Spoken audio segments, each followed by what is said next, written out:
Halo teman-teman, sebelum kita mulai, saya akan sedikit menerangkan apa sih sintesis protein itu.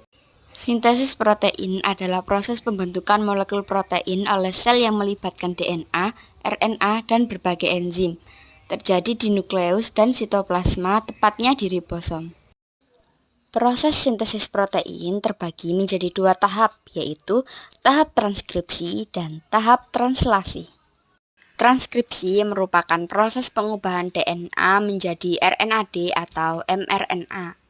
Transkripsi terjadi di nukleus. Tahap transkripsi dibagi menjadi 3 tahapan, yaitu tahap inisiasi, tahap elongasi, dan tahap terminasi.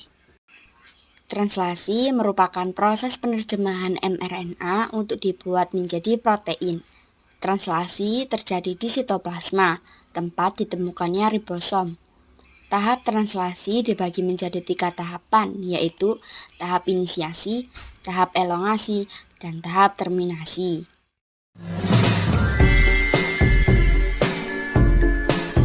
Dokter Ania bisa jelaskan bagaimana vasopresin disintesis? Tentu Reva, vasopresin disintesis di hipotalamus dan disimpan di kelenjar pituitari posterior. Apa prosesnya? Prosesnya melibatkan transkripsi gen vasopresin menjadi mRNA, lalu diterjemahkan menjadi protein di ribosom. Prosesnya sebagai berikut.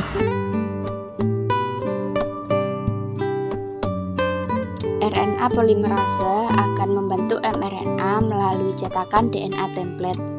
RNA polimerase bergerak sepanjang DNA cetakan. Proses transkripsi berhenti saat RNA polimerase mentranskripsikan terminator dan mRNA terlepas dari RNA polimerase.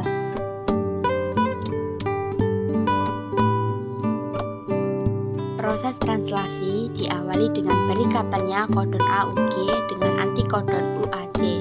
Asam amino yang dihasilkan ada metionin. Setelah itu, kodon UGC berikatan dengan antikodon ACG. Asam amino yang dihasilkan ada sistein. Kemudian, kodon UAU berikatan dengan antikodon AUA menghasilkan asam amino tirosin. Kodon UUU berikatan dengan antikodon AAA menghasilkan asam amino fenilalanin. Kodon CAG berikatan dengan antikodon GUC menghasilkan asam amino glutamin.